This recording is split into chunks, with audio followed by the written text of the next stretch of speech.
on from the world of technology to the world of cricket and world of sports. And our next speaker is amongst the most respected sports personalities in India.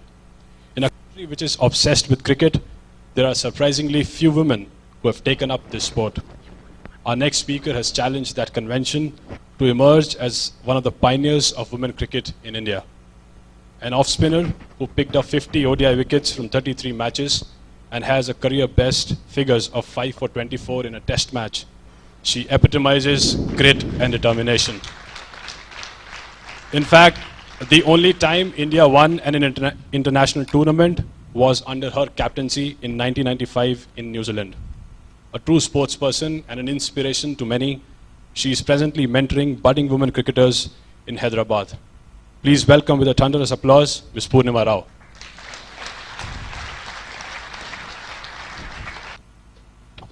Finally, I get to bat. After six.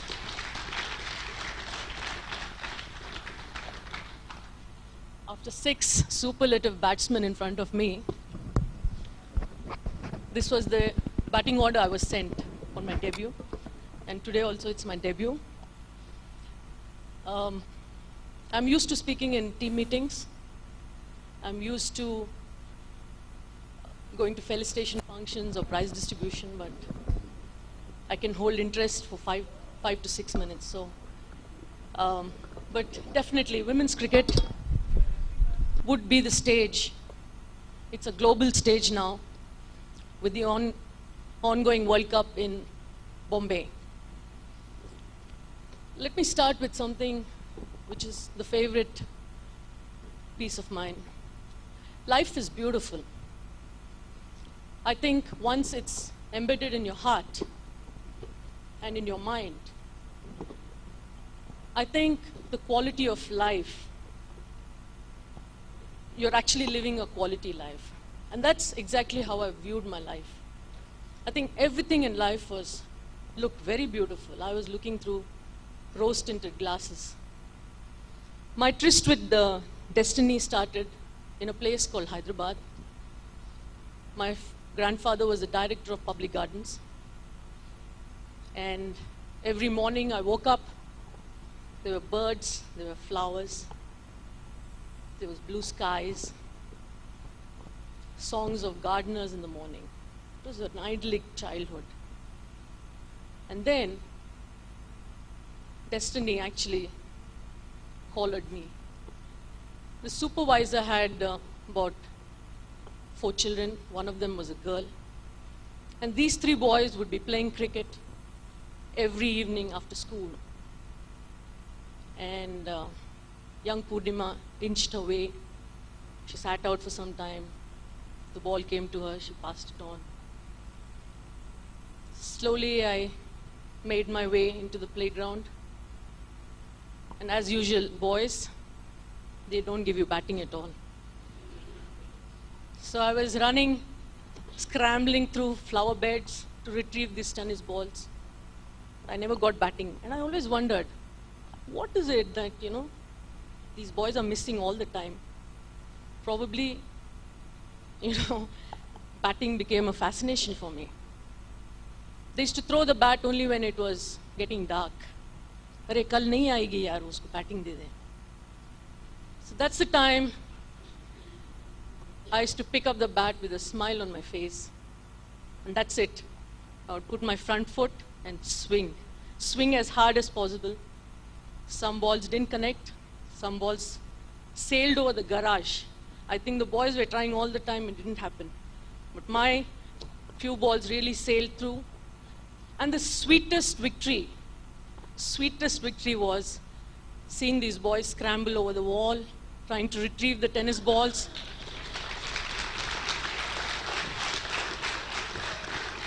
Cricket was fun. I mean, after that, homework was fun. Everything else was fun. So my tryst with destiny started like this. And I think from public garden days to where I have reached, my mental maturity also became better. I think sport as such teaches character, personality, teaches a lot of positive values.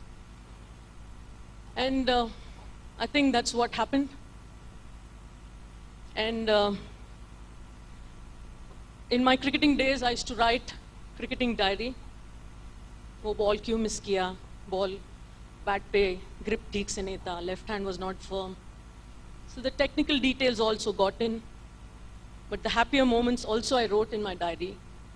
And one of the days when I was passing in the train, some creative activity started in my mind. I started writing the so-called poem. I've never shared it with anyone, but I would like to show you the journey from a poem then written to what I've done now. It's quite silly, but it was great for me then. When you are my sun, I'm the sunflower. Whenever I turn to you, the shadows fall behind forever. When you are my moon, I do the moon dance. Whenever I listen to you, the life's tunes fall into place. When you are the star, I'm the starfish. Whenever I look at you, the heavens go beyond their reach. So this was a small poem which I had written then. And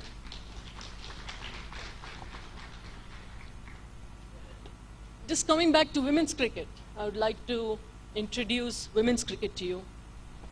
It started way back in 1926 in England. The first test match between England and Australia was in 1934. Cricket started in India in 1973. 40 years ahead. It was a head start by the globally. But from 1973 to 1995, India made rapid strides to catch up with England, New Zealand, and Australia, which were the top nations. And in 1995, India was called for the triangular series, where New Zealand, Australia, and India were the underdogs. They expected to batter us badly. But then, you should have seen this team. The passion, the team spirit, it was a fantastic team. I think I was just fortunate to be in the shoes of a captain then. It was such a fantastic moment for us, that the positive vibes, when we came up to the finals in Auckland, we had already beaten New Zealand and Australia, not just once, but again and again till we reached the finals. In the finals, when I was going out for the toss, the corner of my eye I saw my two opening batsmen ready to bat. I was just wondering, I haven't won the toss yet. How are these girls ready for batting? Anyway, I walked in for the toss, and as divinely ordained, we won the toss, India batted, and everything was history. We won, we beat New Zealand and Australia for the first time ever in our history of women's cricket.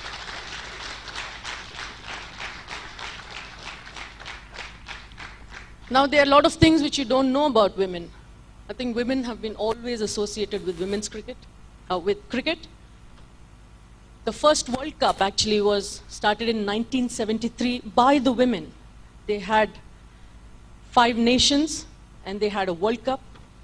The men had it in 1975. So we started the World Cups.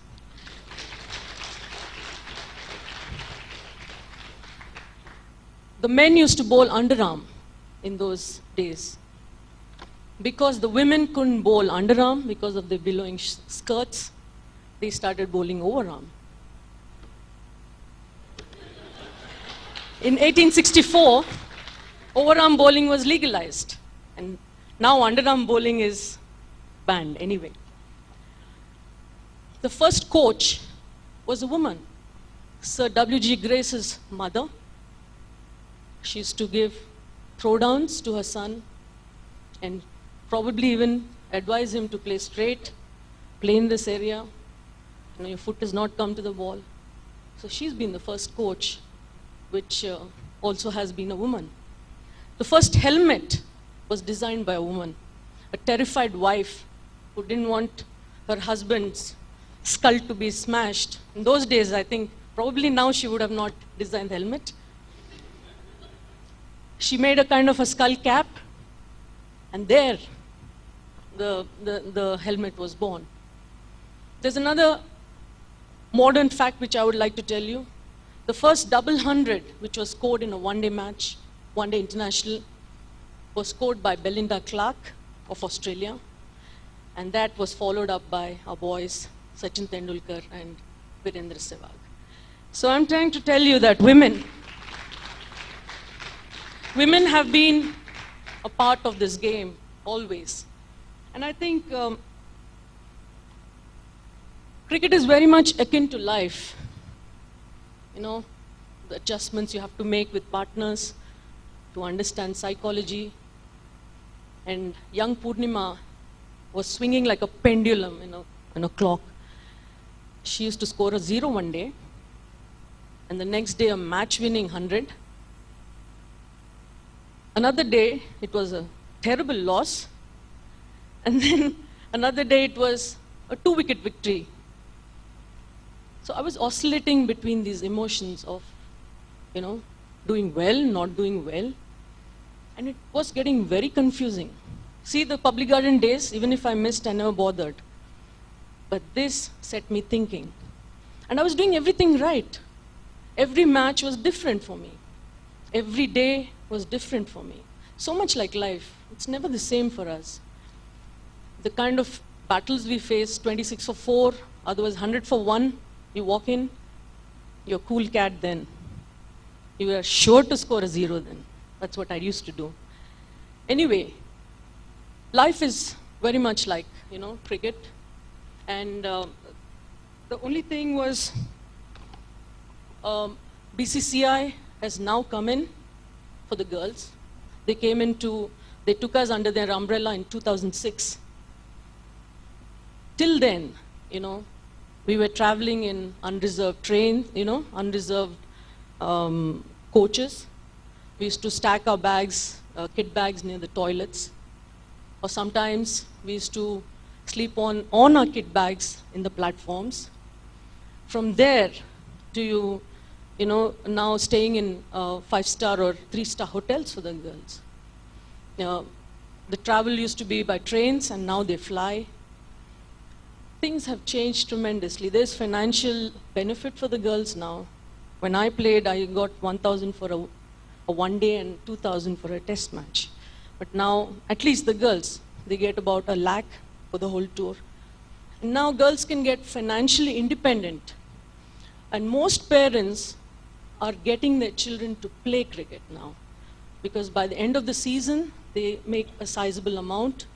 And most of the children I have coached after retiring, especially in places like Andhra and Goa, they come from a daily wage laborers' children who play cricket, and they are potentially good. I think India is looking forward to this kind of cricketers coming through rather than the urban areas.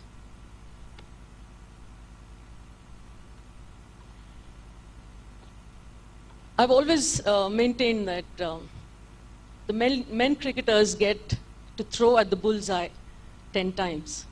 They have various tournaments. They kind of have at all age groups. Whereas for the girls, the under-19, they play only one match, one tournament, which consists of only 5 days. And the rest of the year, they're practicing. So I think that's where I think BCCI should, focus on. The facilities we are getting off the field, but on the field, I think a lot more can be done, providing a lot of matches. In our days, the year we won the Centenary Cup, we were playing about 8-9 months a year. We played a lot of matches, and the domestic level competition was literally international simulation for me. And if in those days we had fielded 2 Indian teams, we would have still beaten Australia, England, and New Zealand. That was the kind of standard we had domestic. So I just feel that though things have improved for the girls, I think somewhere down the line we have to play more matches. We have to spend a lot of time on the ground. And there, I think by the next World Cup, it was a disappointing World Cup this time, but I think by the next World Cup, we'll be ready for everyone else. I'm coming to a part where I said my mental makeup has actually changed. This game actually gave me a lot of solace, a lot of strength, a lot of courage to face life. There were situations where I went through. I lost my dad in '94, and there was this Australian team in India. In '95, I lost my husband. He was in Air Force. And in 6 days, I was playing for India again, leading the country.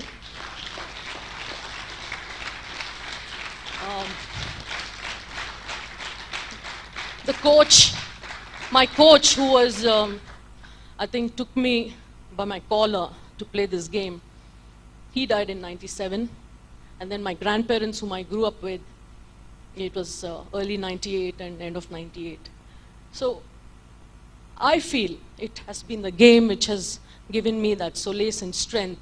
And today, I always wanted to be, the girl they loved.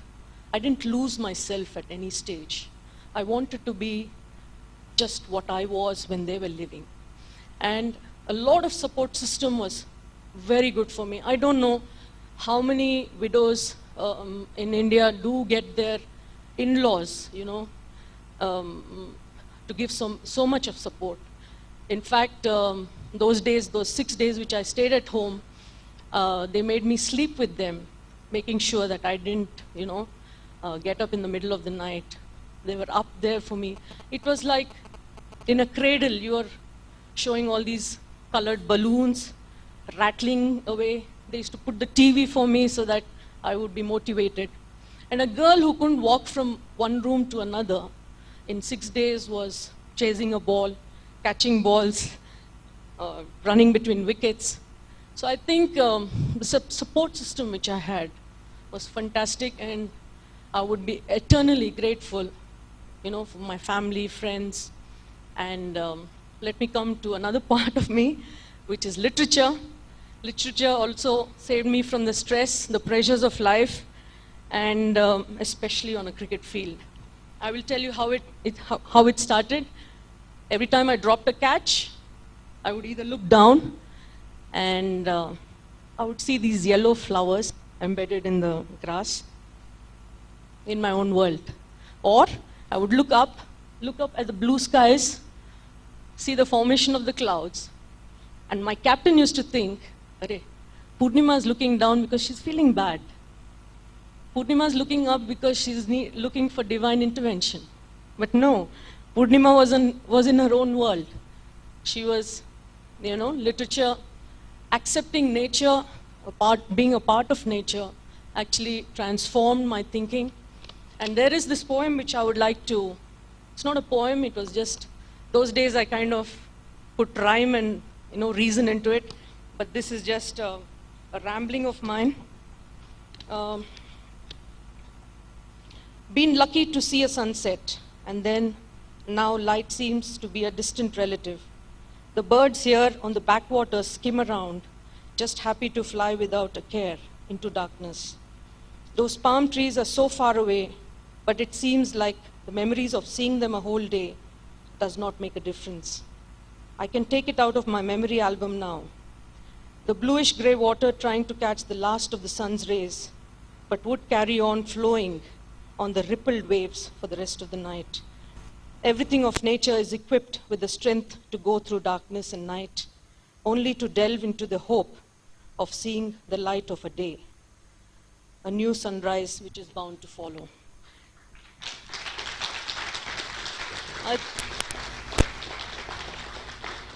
I think, actually, literature, the kind of support system I had, has saved the day for me. I was able to make it to where I am. I have not lost my path. I'm the same person I was, challenging the conventional. I was always a rebel. Nothing has changed, only because I always thought life is very beautiful. I think whatever goals, whatever ambitions you youngsters have, just follow it. Just have these positive vibes, and this particular goal or your dream or your desires will be at your feet all the time. I can write it for you. It will be all the time. Just be positive in life. Just keep saying all is well. And please follow women's sport in India. We multitask a lot. Doing household work. It's not like you boys, you can just get out of the house as soon as possible. We pay electricity bills sometimes. So I think women's sport needs your support. If ever your neighbors' daughters or your own family, the girls want to play any sport, please encourage them, because I think it's only then that we will have women of substance. It's been a pleasure being with you here, and thank you very much for this opportunity. I really love being here. Thank you, Kevin and Binu, for all what you have done.